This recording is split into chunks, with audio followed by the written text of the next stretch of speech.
The rise of Commodus, a son of greatness, a dynasty at the brink.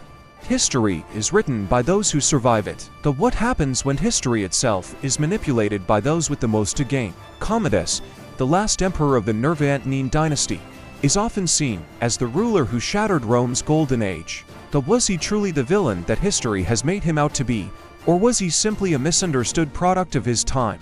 To understand Commodus, we must first understand the empire he inherited. He was born into a world of relative stability, a Rome shaped by the wisdom and discipline of his father, Marcus Aurelius. But beneath the surface of prosperity, cracks were beginning to form, cracks that Commodus would either repair or widen irreparably. The heir to Rome. Born in 161 AD, Commodus was raised within the grandeur of Rome, surrounded by power, philosophy, and the expectations of greatness. His father, Marcus Aurelius, was the embodiment of the philosopher king, ruling with wisdom and restraint.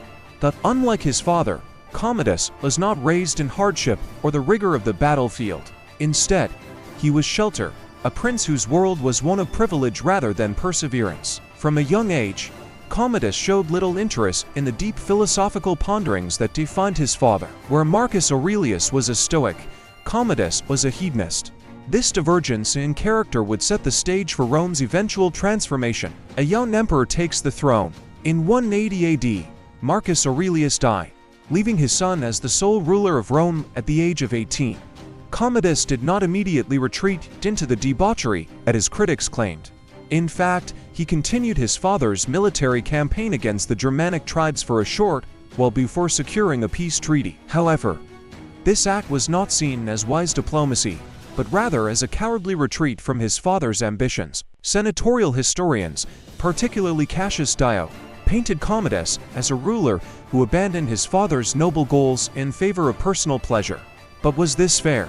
In truth, Commodus was adhering to a long-standing Roman policy established by Augustus: no overextension. The wars in Germania were costly, and Rome's resources were not infinite. Commodus' decision to end the conflict was pragmatic, not reckless. The seeds of conflict. Commodus versus the Senate. Where Commodus truly differed from his father was in his relationship with the Senate. Marcus Aurelius, despite his absolute power, maintained a careful balance with the aristocracy. He gave the Senate a sense of importance, even if their influence was minimal. Commodus, however, saw them for what they truly were: a relic of the past, a body of elite aristocrats more concerned with their own power than the well-being of Rome. This contempt led to immediate friction.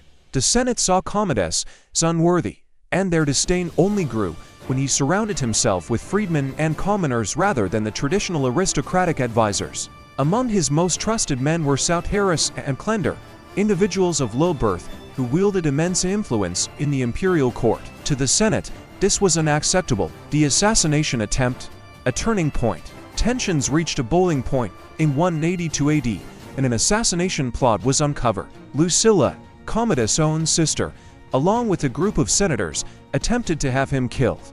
The plan was almost successful. A young senator named Claudius Pompeianus Quintianus attacked Commodus at the amphitheater, proclaiming, "See, this is what the Senate has sent you."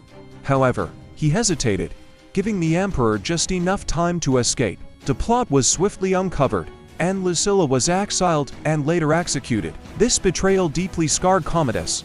From that moment forward, his trust in the Senate was shattered. He withdrew from public life, becoming increasingly reliant on his advisors, particularly his Praetorian prefects. But was his paranoia justified? In many ways, yes. The aristocracy had made their intentions clear. Commodus was expendable. The transformation begins. Following the failed assassination, Commodus changed. No longer the naive young ruler, he became increasingly detached, his paranoia growing with each passing day. The Senate had tried to kill him once. He would not give them another chance. He began purging his enemies, replacing old advisors with new, and consolidating his power in ways that terrified the elite. At the same time, Commodus started indulging in his more theatrical tendencies. He saw himself not just as an emperor, but as a living god, a reincarnation of Hercules himself. This shift would mark the beginning of an era that would redefine Rome in ways few could have predicted. A crossroads for Rome. The Rome of Marcus Aurelius was dying, and in its place, a new Rome was emerging, one ruled not by the Senate, but by the will of a single man, Commodus was not yet the tyrant history remembers, but he was on the path. Was he truly a madman, or was he simply a ruler who saw the future of Rome differently? To fall from grace, power, paranoia, and gladiatorial obsession. The emperor, who would be a gladiator. The transformation of Commodus from a promising young ruler into a tyrant obsessed with personal glory did not happen overnight. His reign, initially a continuation of his father's policies, began to shift after the failed assassination attempt by his sister, Lucilla. From that moment on, Commodus would never again trust the Senate or the Roman aristocracy. His paranoia deepened, his reliance on dubious advisors grew, and his fascination with gladiatorial combat became more than just a hobby. It became his identity. But was Commodus truly insane, or was he simply an emperor who misunderstood power? Was he a madman, or was he a populist who saw himself as the people's champion? These are the questions we must explore. Commodus versus the Senate. The assassination attempt in 182 AD was a turning point for Commodus. Lucilla's failed plot confirmed his worst fears. The Senate and the elite could not be trusted. With his sister exiled, then later executed, Commodus began a campaign of purges. Many senators, some involved in the plot and others merely suspected of disloyalty, were arrested and executed. From this point forward, Commodus abandoned any pretense of cooperation with the Senate. Unlike his father, who had ruled with the aristocracy, Commodus saw them as enemies. He gradually withdrew from political affairs, placing the day-to-day running of the empire into the hands of trusted officials, men who were not of noble birth but rather freedmen and equestrians. This shift infuriated the Senate, who saw themselves as the rightful stewards of Rome. But was Commodus wrong to sideline the Senate? Rome's elite had always been self-serving, more interested in their own wealth and power than in the welfare of the empire. Some historians argue that Commodus was not insane, but rather a radical reformer who sought to break the stranglehold of the aristocracy. His reliance on freedmen and bureaucrats was not madness, it was a deliberate attempt to shift power away from the corrupt Senate. A ruthless power broker. With Commodus withdrawing from direct governance, he needed a strong administrator to run the empire. That man was Tigidius Perennis, the powerful Praetorian prefect. Perennis was competent but ruthless. He took control of the empire's finances, stabilized Rome's administration, and effectively acted as the power behind the throne. However, Perennis made a fatal mistake. He made to many enemies. The Senate despised him because he was a mere equestrian, not an aristocrat.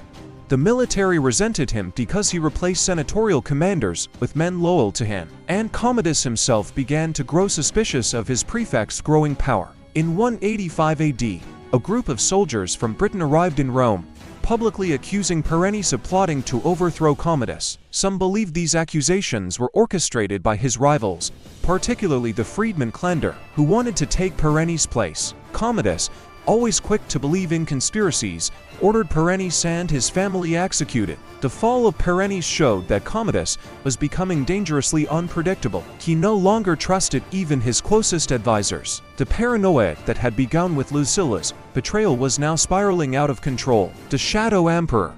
With Perennis dead, power shifted to a new figure, Marcus Aurelius Clender, a former slave who had risen through the ranks to become Commodus' most trusted advisor. If Perennis had been ruthless, Clender was even worse. He saw Rome as nothing more than a marketplace for power, selling government positions to the highest bidder. Cleander's corruption was extreme even by Roman standards. He controlled access to Commodus, deciding who could and could not speak to the emperor.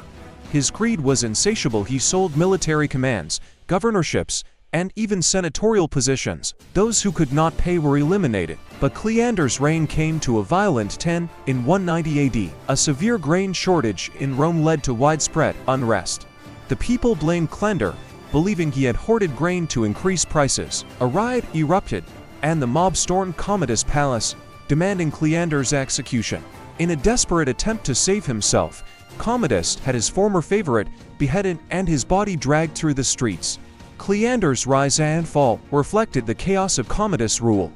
The empire was not collapsing because of external enemies, but because of the emperor's erratic decision-making. Each time a trusted advisor rose to power, Commodus eventually turned on him. Commodus' descent into spectacle.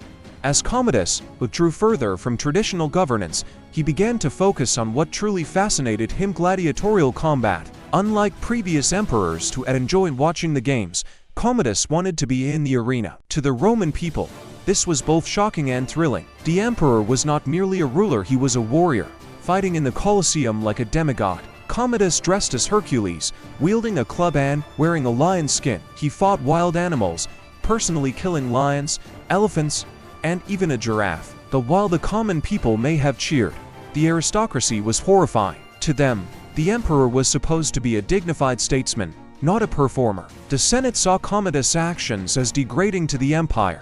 A Roman emperor in the arena was unthinkable. It was beneath the dignity of a ruler. Yet, was Commodus truly mad for embracing the gladiatorial life? In many ways, he was simply giving the people what they wanted. Rome had always been a city of spectacle, chariot races, blood sports, and grand festivals. Commodus understood this and positioned himself as the ultimate entertainer. Some argue that he was not insane, but rather a populist leader who sought to rule through spectacle rather than politics.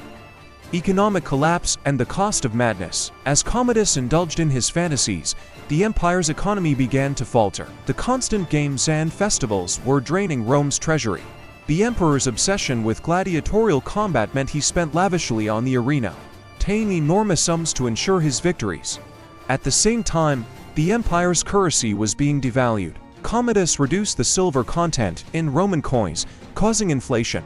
The financial policies of Clender had already weakened the economy, and Commodus' extravagant spending only made things worse. Yet, once again, one must ask, was Commodus any different from previous emperors? The practice of hosting lavish games had existed since the days of Augustus. The policy of debasing currency was not unique to Commodus.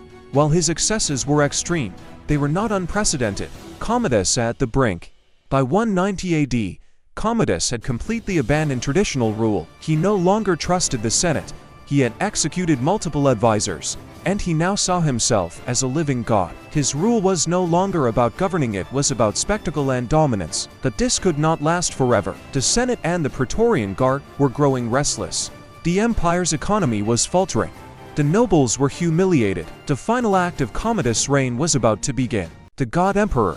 Commodus' descent into madness. When a mortal becomes a god. By the year 190 AD, Commodus had completely severed his ties to Rome's traditional government. He no longer ruled as a statesman, nor as a military leader. He had become something entirely different. In his mind, he was no longer merely the emperor of Rome. He was a living god, the embodiment of Hercules on earth, the master of Rome, and the greatest gladiator the world had ever seen. But was Commodus truly mad? Or was he making a calculated attempt to reshape Rome's power structure? Throughout history, rulers have used divine status to cement their authority. Egyptian pharaohs, Persian kings, and even later Roman emperors would claim godhood. Was Commodus simply ahead of his time, or was he spiraling into self-destruction? One thing was clear: his obsession with power, paranoia, and self-worship would lead Rome into one of its darkest periods. The renaming of Rome, a city for a god.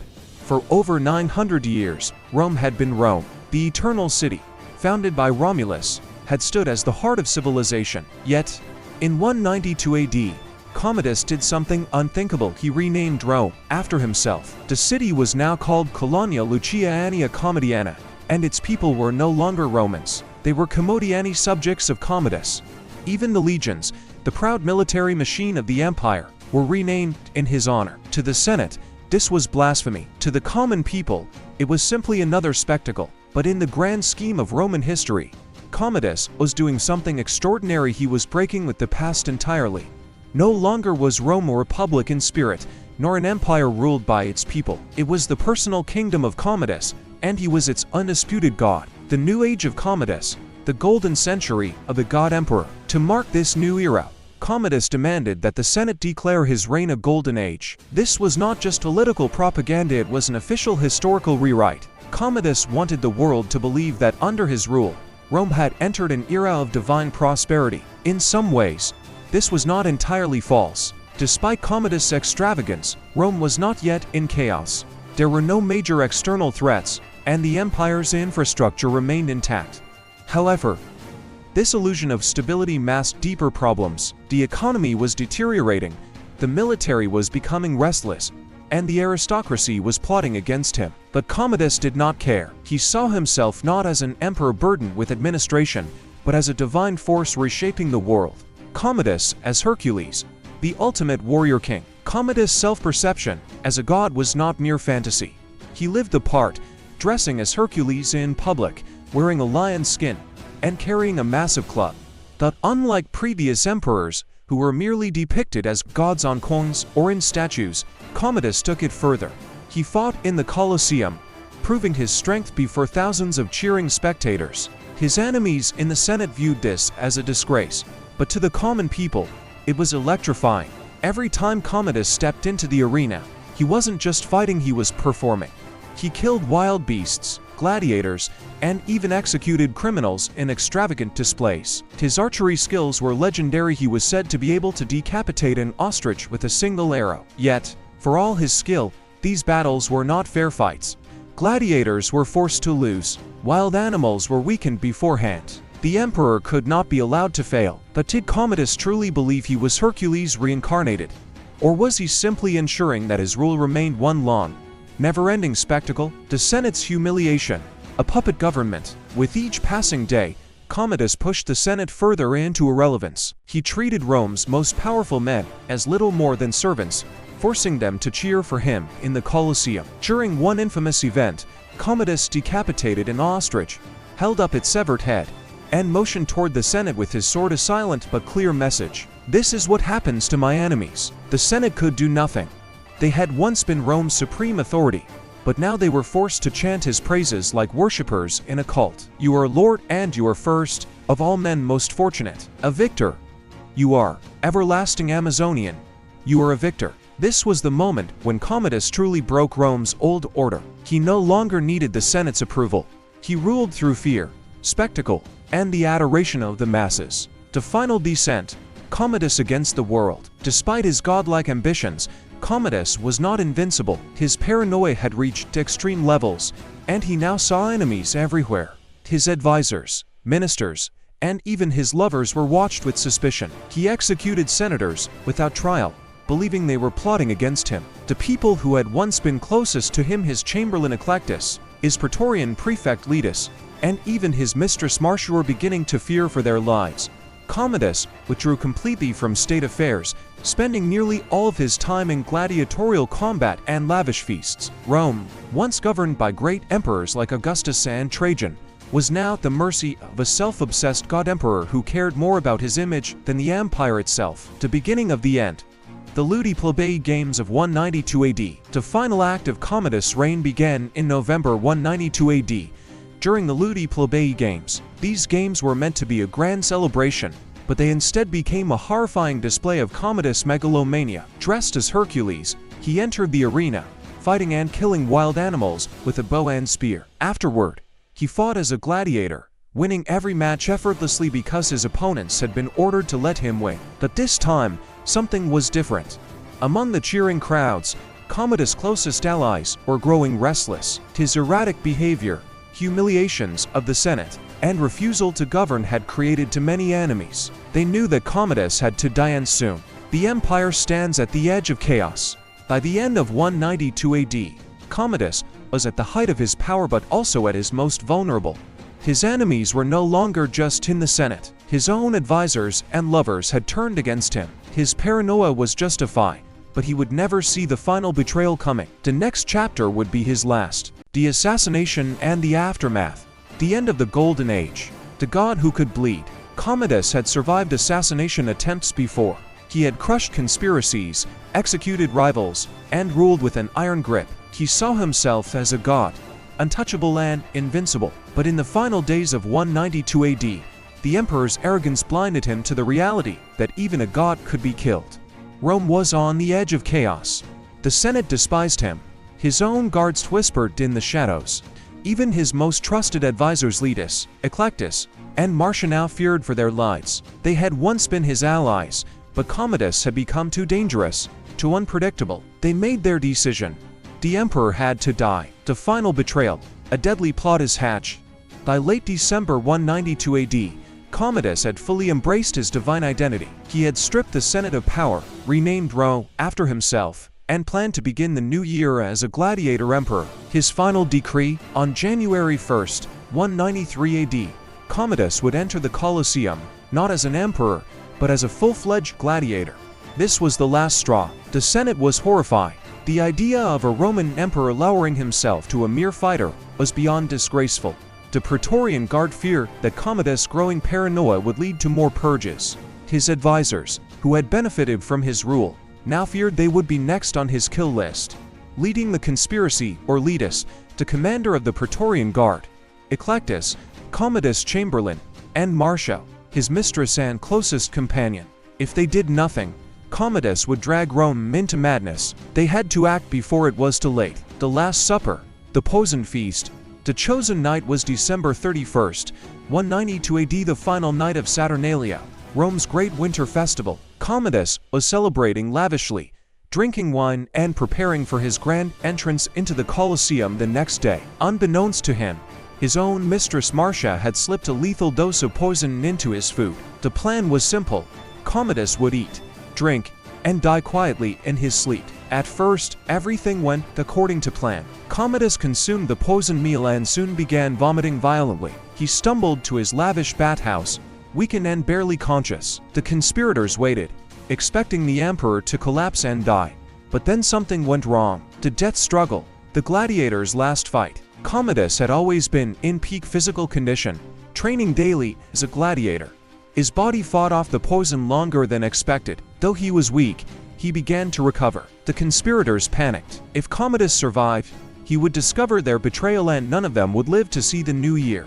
They needed to finish the job. Letus and Eclectus called for Narcissus, one of Commodus' trusted wrestlers. They promised him wealth, power, and protection if he did one thing: kill Commodus. Without hesitation, Narcissus entered the bathhouse. The emperor, still weak from the poison, barely had time to react before Narcissus wrapped his hands around Commodus' throat. The god emperor fought back. Even in his weakened state, Commodus was a warrior, trained in hand-to-hand combat, that the poison had left him too feeble. With one final gasp, Commodus, the man who believed himself to be Hercules reborn, was strangled to death in his own bathhouse. The god had fallen.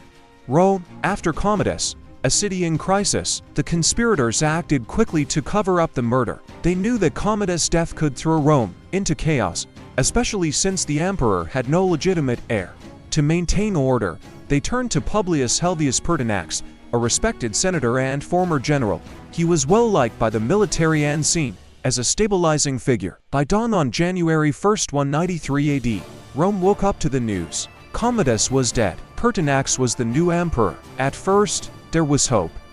Many believed that Commodus' death marked the end of corruption and excess. The Senate eagerly restored their influence, and Rome seemed poised for a return to stability. But peace did not last.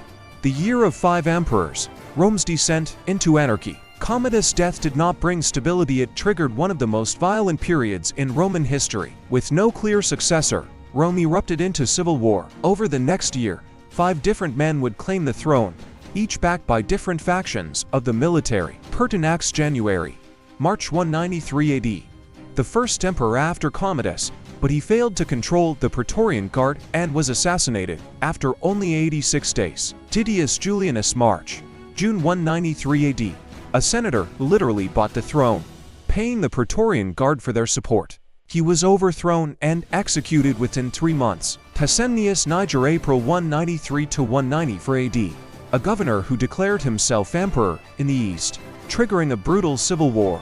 Clodius Albinus, April 193 to 197 AD, a general who claimed the throne in Britain, also fighting for control of the empire. Septimius Severus, April 193 to 211 AD, a ruthless military commander who eventually crushed all rivals and became the undisputed emperor. The Severan dynasty would rule Rome for the next 4 decades, but the empire had changed forever. The old senatorial elite never regained their power. Rome was now ruled by the military. For the military, Commodus' death did not save Rome, it accelerated its decline. The legacy of Commodus, a villain or a victim. For centuries, Commodus has been remembered as one of Rome's worst emperors, a madman, a tyrant, a gladiator-obsessed fool who nearly destroyed the empire. But was this the full truth? Was Commodus truly a madman? Or was he a ruler who understood that power in Rome was shifting from the Senate to the people? Was he truly incompetent? Or was he a populist emperor who gave the Roman masses what they wanted? Was his assassination justified? Or was it the act of elites desperate to maintain their own power? While Commodus' reign was undoubtedly chaotic, his death led to something even worse: civil war, instability, and the militarization of Rome's government. Had Commodus lived, would Rome have continued as a gladiatorial monarchy? Would the Senate have been permanently erased from history? Would Rome have become something entirely new? We will never know. But one thing is certain: when Commodus died, the golden age of Rome died with him. The last emperor of a glorious age, Commodus was the last ruler of Rome's Pax Romana, the era of relative peace and prosperity that had begun under Augustus. After him, Rome became a state of constant crisis. His life was a tragedy, a story of power, paranoia, and betrayal. His death was a turning point, a moment that changed Rome forever. And his legacy, that is for history to decide. Did Commodus end the golden age of Rome? Or was he simply the first emperor of a new, darker era?